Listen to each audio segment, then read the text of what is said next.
This is Rumble, and I'm Michael Moore. After 4 days of watching the Senate committee confirmation hearings of Judge Amy Coney Barrett, it has brought me to a new low.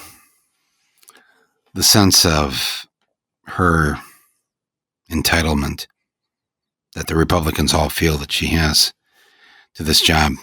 When she's finally voted on the Senate floor, it'll be perhaps less than a week before the election.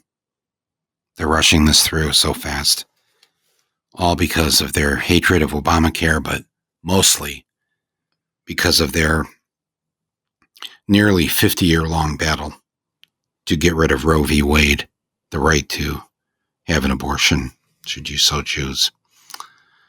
That's what's going to happen here, folks. You know it, I know it.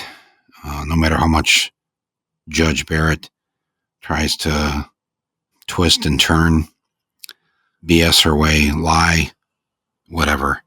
It's too bad she just doesn't come right out and say what the intent is here.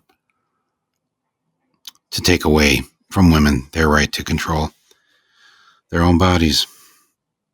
And the sweet irony to the right wing that they're going to make that happen through putting a woman on the Supreme Court who agrees with them.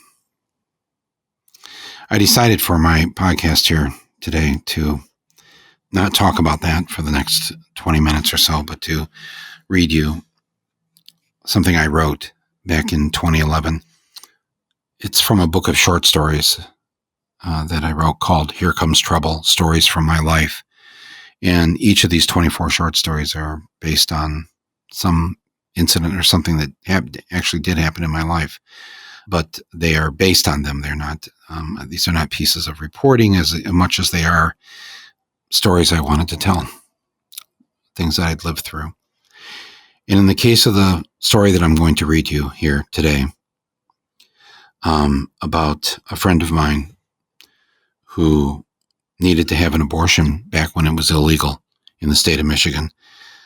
The year was 1971, 72, and there were only a couple of states, California and New York, where abortion was legal. And so if you wanted to get an abortion, if you lived in the other states, you had to find your way to those states and be able to afford to do that. We're about to enter a time where this is once again, I think, going to be illegal. And so I wanted to share a story, especially for younger listeners, so you can hear what it was like a little bit in my own personal story. What it was like back then when it was illegal to have control over your own reproductive organs, and when the state, the government, forced you to have a baby, whether you wanted to or not. So, thanks for being here with me tonight. As I read this to you, I've changed all the names. None of these names are of the actual people to protect their privacy and their identity. And I've changed some of the places and things that were people back in the Flint area. If somebody was going to try to figure out the identity of this person, I had to protect this individual. And so there's no way you can glean anything from what I'm about to read that is going to undo that for that individual. So just a sort of a bit of a warning and a lesson before we begin. This nonfiction short story of mine is called Zoe. Her boyfriend called me from the hospital. The abortion, Mike. They botched it. We never made it to New York. Abortion was illegal, a crime in Michigan in 1971, as it was in most states. If you got pregnant, 9 months later, you had a baby. And that was that. I was closer to Zoe than I was to perhaps any other girl in high school. She was what you would call a best friend. She had a big curly fro of hippie hair that landed wherever it damned well pleased. She played piano, but was also a prodigy on the violin, which she would only play while barefoot. She smoked pot on occasion in her parents' house, and on rare nights she would take LSD to, quote, free myself from the fascists around me. Zoe was a free spirit, well-read, and not afraid to speak her mind. I thought, someday, she'll change this world. Which made her choice of a boyfriend in Tucker all the more puzzling. Tucker was completely clueless and looked like he'd be happier sticking a blade between your ribs. He was from the tough neighborhood in town. His favorite pastime was picking fights, and though Zoe tried to reform him, his love of fisticuffs kept his dance card filled with numerous school suspensions. He treated basic common sense as if it were a sissy thing, and he knew little of the world outside his trailer park. I'd be surprised if he had ever traveled more than 5 miles from his home in his lifetime. But Tucker had the smile of the Sundance Kid and the eyes of James Dean, and Zoe loved him madly. He wore leather shit-kicking boots and had a chain attached to his belt loop, but with nothing on the other end of that chain because he was too broke to afford a wallet and poorer still to have anything to put in it. A cigarette was always dangling out of the side of his mouth, and he had the uncanny knack of being able to inhale and blow out the smoke without ever touching the camel. Tucker would wait on Zoe hand and foot, and she was generous with her body in return. This won Tucker the designation by most guys as the luckiest dude at Davison High. And he was still a freshman. Zoe was a senior, like me, and I was, I guess, crazy in love with her. I made sure that she never detected that, though, not even the mildest inkling of my feelings. And if Tucker ever suspected how I felt, I would surely see the sharp end of his jackknife being flung my way. So he had no clue. Either I was that good of an actor, or it was just pathetically unbelievable that someone like me would even think of having any designs on Zoe. And it was even more implausible that she would ever see me as anything resembling boyfriend material. After all, I came from the pack of guys in high school who were always seen in flight from any oncoming females at the school dance. I was no James Dean. I was more Jimmy Dean, the sausage king. One day, to impress her, I told her I could play cello when she was putting together a protest recital outside the Army Recruitment Center in Flint. And I thought to myself, come on, how hard could this cello be? It's only got 4 strings. I borrowed a cello and I used the bow to run it back and forth at random, never really hitting the right note, and she looked at me and laughed and accused me later of eating all the special brownies. Tucker had nothing to worry about, though, with me, and Zoe appreciated having me as a friend, like the one guy in school who wasn't going to hit on her. I didn't want to let her down, so I never made my feelings known. Of course, there was nothing noble about denying your feelings, but then who was I going to share that with? At that age? Ann Landers? The cafeteria lady? Having now admitted to all of you, my dear listeners, that I possessed such desire, I will also admit that having a friend like Zoe was a blessing. A greater blessing than one could hope for in trying to survive the misery of adolescence. I could call her any time, day or night, and if she wasn't banging Tucker, I was free to talk to her as long as I wanted. I lived in town, so I could easily walk over to her house. And I was there far more than Tucker ever was, since he lived out in the country and did not have a driver's license. Zoe and I grew very close and shared everything with each other, the way that you do with that special friend in high school. You lie around in the rec room or the bedroom for all hours of the day and night, poring through every subject imaginable, who was boning who, which classes sucked, ways to avoid the parents, how to help the kid down the street who was being punched by his dad every night, how to remove Nixon from office, playing the new Moody Blues album, sneaking into an X-rated movie, A Clockwork Orange, Midnight Cowboy. taking turns writing verses of poems that would become lyrics to songs that Zoe would write the music for and sing to me. There were those times that she and Tucker broke up for days at a time, and I would momentarily contemplate the opening presented to me. And at one such tear-filled evening, for a second, or, maybe the whole night, she contemplated it too. It was never spoken about again. Tucker would return and their strange saga would continue, the couple that had nothing in common other than the perfection of their own bodies. It was a Sunday night when Zoe called and said she needed to meet me somewhere private. I drove over and picked her up, and we went for a drive out to a remote area called the Hogbacks. "I'm pregnant," she said, as soon as the door slammed shut. I carefully backed out of the driveway, my heart racing, and she started to sob. "I can't believe I was this stupid," she said. "I can't have a baby." She then fell onto my shoulder. "I am so sorry," I said, the way, a best friend would say such a thing. And then I paused to catch my breath and do the math. The math seemed okay. "Don't beat yourself up," I said. "This happens, even to smart people." Her sobbing continued, and I tried to keep my eyes on the road.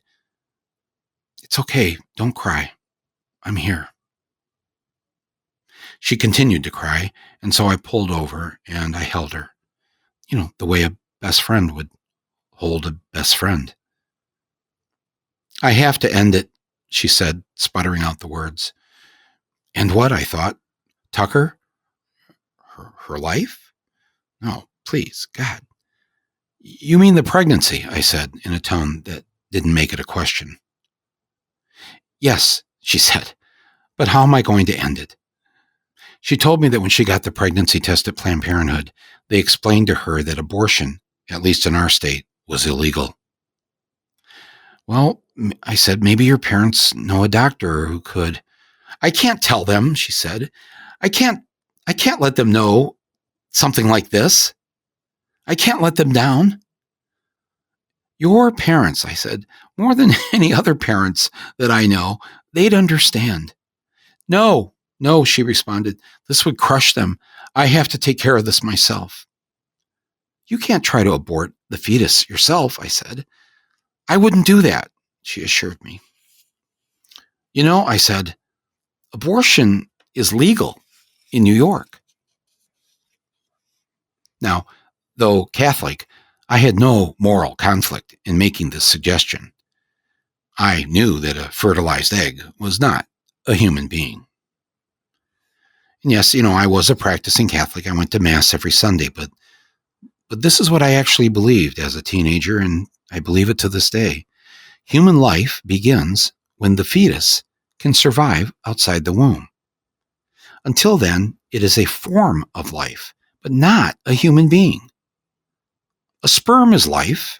After all, it's not swimming around with a battery pack on its back. An egg is life. A fertilized egg is life. A fetus is life. But none of those are a human being. None of these are human life, just as a seed or a stem is not a flower. When you are born, you are a human being. That's why your driver's license says your birthday as the day that you came out of your mother's womb, not the day you were conceived. Some people, I guess, just like to be the uterus police, the bossy pants of other women's reproductive parts, and that has always struck me as really, really weird. "I'll help you," I said to her, "if that's what you want to do." "Thank you, Mike," she said as she dried her eyes. "We could drive to Buffalo," I said. "It's probably not that far. Or we could go to New York City. I know the city kind of well." Of course, I was making offers I had no clue if I could even deliver on. For instance, how would I get to New York City and not have my parents notice? That was never going to happen. But Buffalo was possible. I started to plot it out in my head. I could leave for school at 7 a.m. and we could be in Buffalo by noon. How long would the procedure take? I didn't even know exactly what the procedure was, but let's say, 3 hours? Then another 5 hours back to near Flint. I could be home by 8 p.m., late for dinner to be sure, but suffering no more than a stern word or two. I have to tell Tucker, she said. And the bad idea buzzer rang in my head. Yeah, sure. Yeah, he has to know. I drove her over to Tucker's trailer and waited outside while she went in to deliver the news. 15 minutes later, they emerged from the trailer, arm in arm, and I sighed. They got in the front seat with me. There were no bucket seats back in those days. The three of us in the front seat with Zoe in the middle. Thanks, ma'am, for offering to help, Tucker said as he reached out to put his arm on my shoulder. Hey, I said, no problem. I'm sure you guys would do the same for me if I got pregnant. Zoe laughed. Tucker continued. I was thinking maybe we should keep the baby, said the high school freshman without a driver's license, loving the swagger and the idea that he had actually produced something in his life. Yeah, well, that's not happening, Zoe said, shutting him down and relieving me. We drove over to the A&W for root beers and fries and further planning as to how to end the unplanned pregnancy. In the coming days, I did the research and found the most reputable abortion clinics in New York City. I planned out our entire trip, one that we would take with my parents' permission, though they would know nothing about what we were really up to, nothing about the abortion. We would stay at my aunt's house on Staten Island. I told my mother that I wanted to go to New York for the weekend because I was considering going to college there. Well, we can't afford that, she replied without shame. Well, I've checked into some scholarships and I'm thinking I might have a good chance. I looked into Fordham. Jesuits, Mom. Good, right? Here I was playing the Catholic card again on my parents. And dang, if it doesn't always work. My mom's sister had married a man in New York City who went to Fordham, and I told her that would open a door for me. I promised I'd be gone for the weekend and no longer would miss no school. And you'll stay with Aunt Lois? Absolutely, I said. My parents liked Zoe, and as their radar could detect no carnal scent in either direction between us, they did not consider her a threat. I got Zoe and Tucker all excited about what we could do in New York and how we could hang out. We can go see Hare and we can go see Joni Mitchell. But my parents had too long to think about this idea, and within days they put the kibosh to it. I put up quite a fight, but there was no way to win this one. And they wanted to know, who is this Tucker fellow? Hey, Zoe said to me, don't feel bad. You gave it a good shot. Maybe we should just go back to the Buffalo plan. Sure, I said, somewhat defeated. Sounds good. At this point, Zoe and Tucker, though, began to realize that in getting an abortion, three's a crowd. So they told me they would take this thing over from this point on. I said, yeah, I think that makes sense. I lent them all the cash that I had, $50, to add to the stash of what they were scrounging together to pay for the car ride and for the abortion in Buffalo.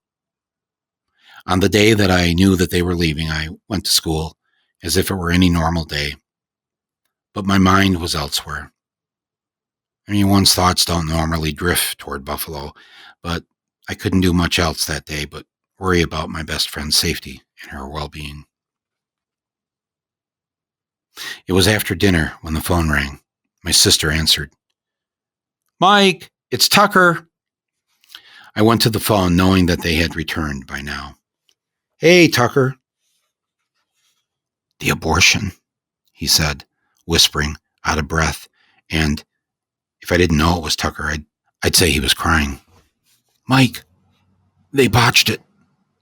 We never made it to New York. We didn't go to Buffalo.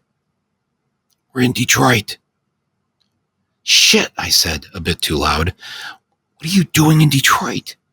How is she? Not good, he said, now clearly in tears. Mike, help me. She's bleeding pretty bad. I don't know what to do. Where are you? I asked, trying not to scream or cry myself. I got her to a hospital. Somewhere here in Detroit. It was just awful. Awful. God, I don't want to lose her. Tucker just broke down at that point. I was unable to swallow. The lump in my throat grew into a full choke. I cupped my hand over the phone and swung the cord around the wall from the dining room into the kitchen so that no one in my house could hear me or see me. I tried to keep it together and figured out what I needed to do. Tucker, what do the doctors say?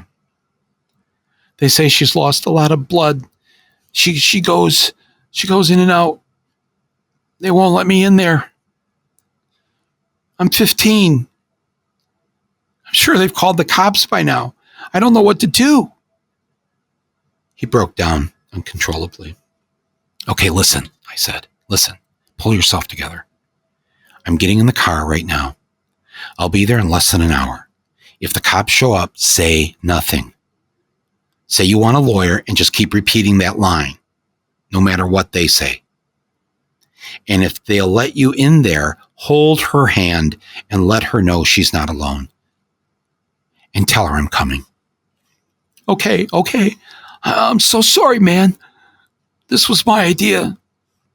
We didn't have the money for Buffalo. Someone told us there was a safe place in Detroit, someplace cheap. It was wrong from the minute we got there. I just should have turned around and left. I'm so sorry, man. Please forgive me. Right now, none of that mattered. I shouted upstairs to my parents that I was going to go hang out with Tucker and Zoe, and I'd be back in a couple of hours. Back by 10, my mom shouted. Yeah, 10. Bye. I tore down M15 to Clarkston and got on I-75 and hit the gas. At times, the speedometer read 90. The V8 engine in the Impala had me in Detroit in 52 minutes. I followed the signs to the hospital, parked the car in the emergency room lot, and ran in. Tucker was there, his eyes all red. It's okay, man. It's okay, I told him, and I hugged him. I asked the nurse if I could go see Zoe, and she said no. I asked about her condition. Are you a relative? She asked. I'm her brother, I said, without thinking. And where are your parents? Where are yours? I snapped back at her, realizing instantly that this was not going to serve me well. I changed my tune immediately. Look, I'm sorry, I said. I didn't mean that. I'm just sorry. I'm upset. I'm 19. She's 18. We don't want to involve or upset our parents with this, if that's okay. I hope you understand. The BS just started flowing smoothly enough, but the tears that had formed in my eyes were real. Okay, fine, she said, filing away my insult for later retribution, I'm sure. Just sit over there. I'll see if a doctor can come and speak to the two of you. We waited nearly an hour before the resident came out looking for us. Which one of you is family? I am, I said. Okay, let me just say this. This was the stupidest thing you could have done. These back alley abortionists are not doctors. You know that, right? They have no medical training whatsoever. They do this only to make money and take advantage of people like you. It's all we could afford, Tucker inserted unnecessarily. The doctor paused and looked at Tucker and tried to assess just exactly who this hoodlum was. The doctor responded, It is illegal.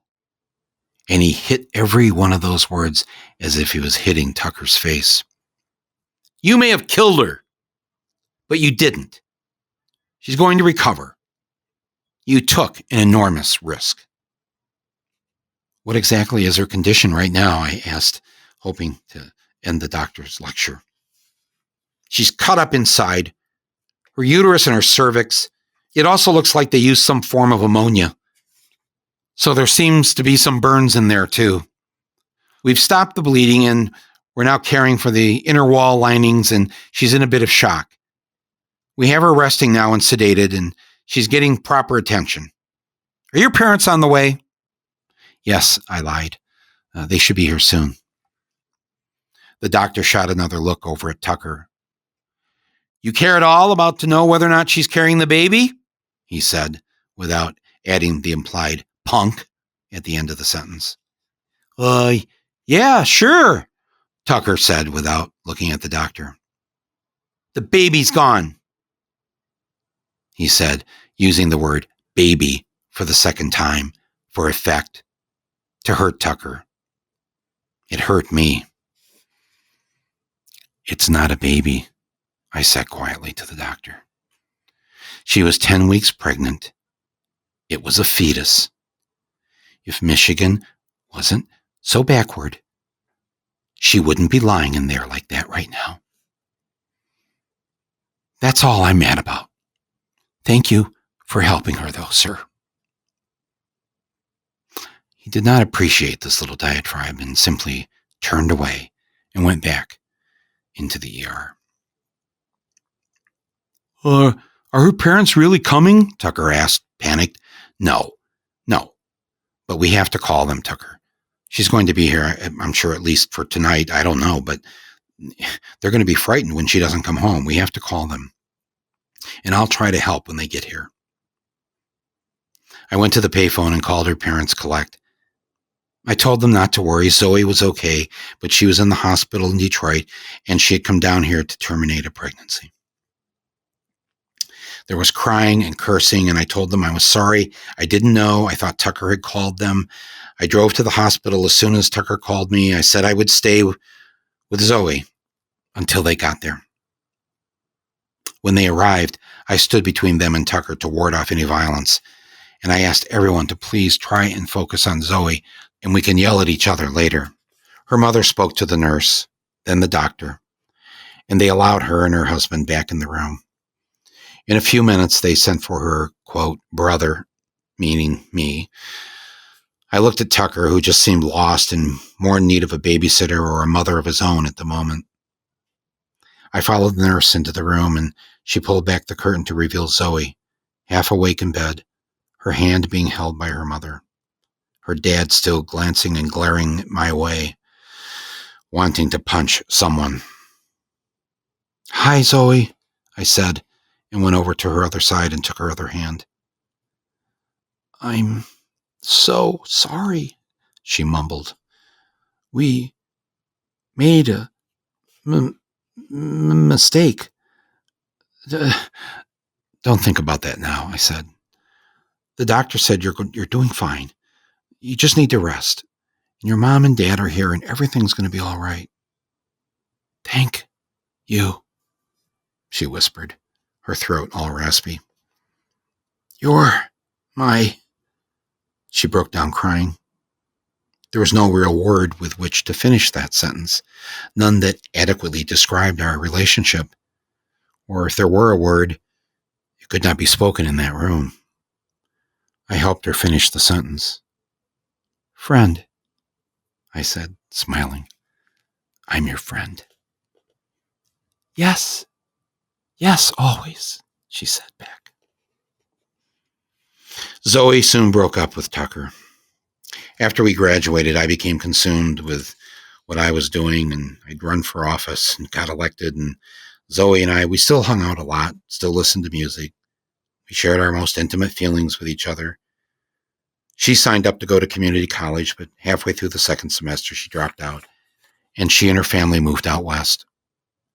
We stayed in touch by writing letters, but she was into adventure and wandering, and that is what she did. And along the way, we lost touch. I last saw Zoe over a decade ago. She was playing in a recital in Chicago, and she told me she got part-time work playing in various orchestras and symphonies. They made her wear shoes. She had lived in LA for a while and played in the backup string sections on pop and rock records. It was good to catch up and go over old times. The man she was with now seemed nice, but of few words. I did notice that he had the same chain that Tucker used to have, hanging from his belt loop. I left our reunion feeling good about Zoe and the life that she had carved out for herself, and I was somewhat relieved when I saw that her boyfriend's chain was clearly connected to something substantial in his pocket. They are hell-bent this week and next week on putting someone on the Supreme Court who is going to take that free will choice away from us, away from all women. This is wrong, my friends. This is absolutely wrong. And we've come so far. We've made so many great changes. Things are better these days after 50 years of struggle, whether it's the women's movement, whether it's the civil rights movement, now the Black Lives Matter movement, the LGBTQ movement, the peace movements, all the movements. And there's still so much farther to go. This will be a huge, huge step backward. Please call your senator, call the other senators, make noise, make a lot of noise about this. If we lose, commit yourself to fighting to restore these rights to women. You can call the U.S. Senate any day, any time of day, 202-225-3121. I'm going to make a call every day between now and when they hold the vote next week. Please do the same.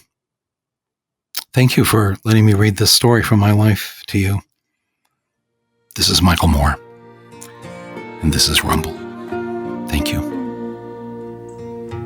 All the girls working overtime,